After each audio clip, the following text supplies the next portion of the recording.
I'm Amelia. Welcome to the Steelyard. I'm a jewelry resident here right now, and today I'll be showing you how to use the rolling mill.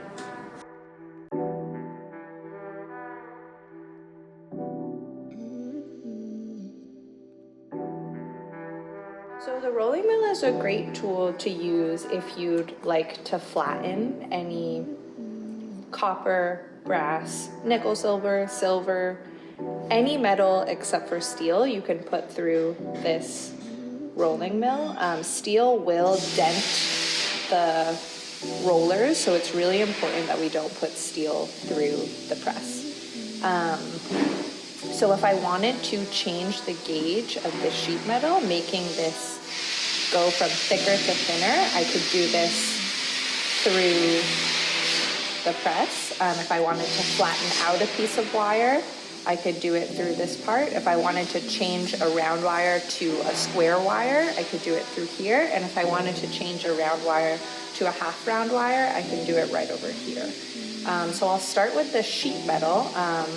Another great thing about the rolling mill is we can use it as a tool to add texture to our sheet metal. If you're gonna do that, anything you put through the rolling mill as a general rule, it's gonna be really great to have it nice and annealed before you go ahead and do it, just because this is putting a lot of stress on the piece. If you'd like to put texture, there's a bin full of items that are safe for the rolling mill right in this bin underneath this tool, and those are open to anyone using the studio. So when I'm putting a piece of metal through the rolling mill, I need to first open the space between the two rollers, and the way I'm going to do that, it's a classic lefty-loosey, righty-tighty situation, and there are signs pointing which direction to open and which direction to close if you get confused. So to open, I'm turning this wheel on top this way, and this is going to open my rollers. I want to set the correct space to give me my desired effect. I'm going to open it big enough to be able to put my piece of metal all the way in.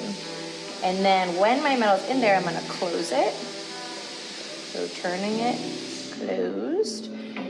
And when it's nice and tight, I'm going to do a test. I'm going to see if I can pull it out. And if I can't pull it out, then that means I'm good to go.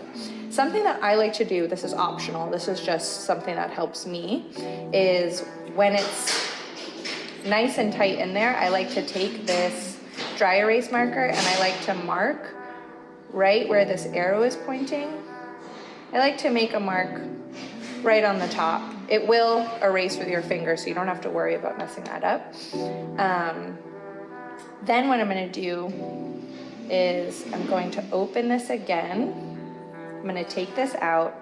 I'm gonna turn this wheel right back to the mark that I just made. And I'm actually gonna turn it a quarter turn more. It doesn't have to be exact, you don't have to look at the measurements, but something I like to do is look at these spaces and just sort of turn it 1/4 turn closed.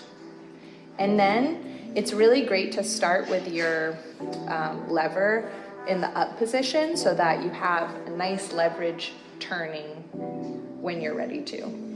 So I just put it right through here and I turn. Oh, it's a little too tight. That was a little too tight. I felt a lot of resistance. So I'm actually going to open it a tiny bit more. And you want to feel some resistance, but you don't want it to be so hard that you can't, that you're really struggling to push the lever. And it will come out the back side, so you'll catch it, and then you have your piece. And this piece is now thinner than it was before.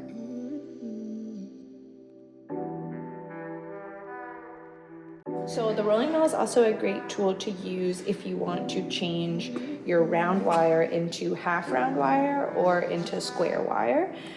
If you're going to be altering your wire, or if you want to flatten it out, you can always use these rollers just like you did for the sheet metal.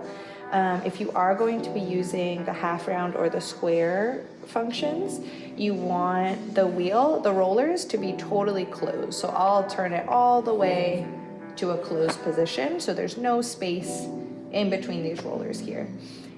So if I wanted to make ground wire half round, I would come over to this section and I would find the correct gauge for the wire that I'd like to alter. So this one looks pretty good.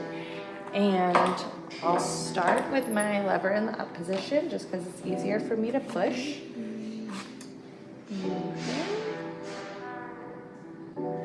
And I'll just hold it here.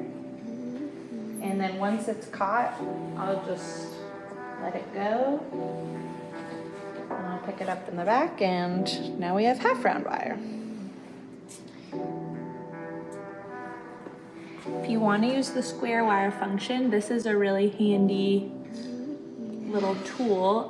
It will point to the correct gauge, which is really nice just to keep track of everything, especially since there are lots of options on this side. So this one looks good. And I'll roll it, let it go through. And I have square wire. Yeah, so when we're using the rolling mill, it's really important not to put anything steel through and not to put anything with moisture through, because these are steel rollers and they will rust.